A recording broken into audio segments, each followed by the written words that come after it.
everybody has dreams. Nobody knows but you.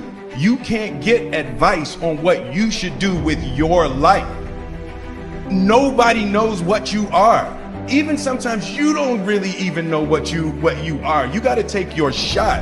And as much as you want people to agree and you want the people around you to be supporting your dream, it's not going to be like that all the time. You got to do it alone. And people will help you. When you get the ball rolling, people will jump on. But if you don't believe, nobody else is going to believe. People come along because your belief is so insane. Many of you, as I have been, as I am, are where you are in your life based upon what you believe. And it's not just what you think you believe on the surface, it's also your shadow beliefs that are holding you back from moving into the life that you believe you deserve. You have to believe you deserve to win. And sometimes it's not just that we think we're good, but that we've done so much, we must be worthy of winning. And sometimes it's not just who we are that we need to believe in, but what we've done. That sometimes you've got to outwork everybody.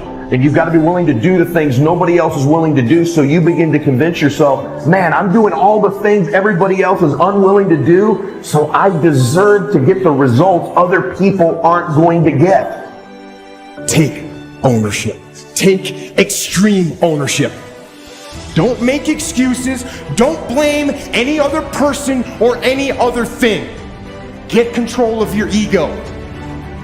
Don't hide your delicate pride from the truth. Take ownership of everything in your world, the good and the bad. Take ownership of your mistakes. Take ownership of your shortfalls. Take ownership of your problems, and then take ownership of the solutions that will get those problems solved. Take ownership and lead. Lead.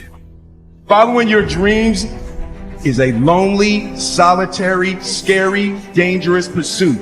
You can't wait for somebody to think you can do it. If you stay in your comfort zone, that's where you will fail. You will fail in your comfort zone. Success is not a comfortable procedure. It is a very uncomfortable thing to attempt. So you got to get comfortable being uncomfortable if you ever want to be successful. Rich people don't sleep 8 hours a day. That's a third of your life. It ain't but 24 hours in a day. You cannot be sleep 8 hours a day. We celebrate warriors. We enjoy the winner. We're irritated and frustrated with the whiner. Each of them have earned the title, but each of them have this thing in common. They earned the title based upon how they responded to struggle.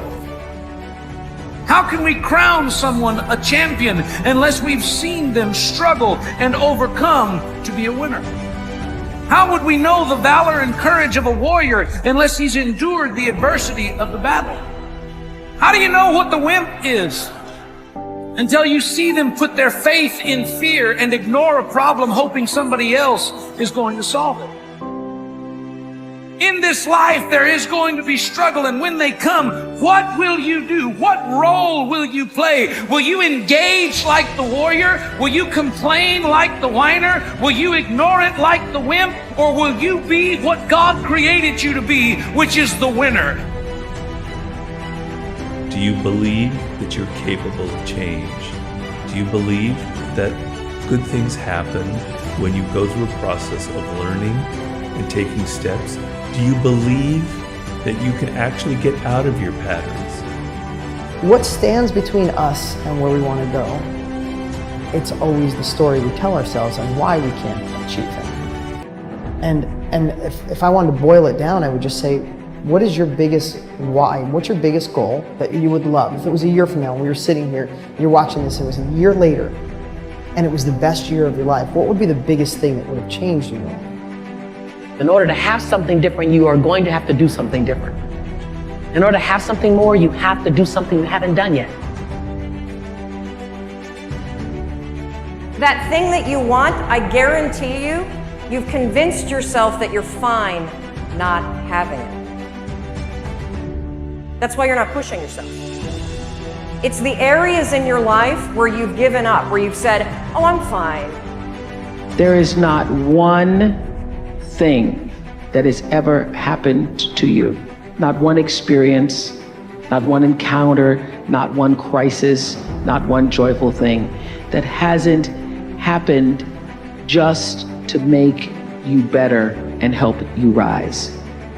Be excited about your destiny so that you can endure the process that brings you into promise.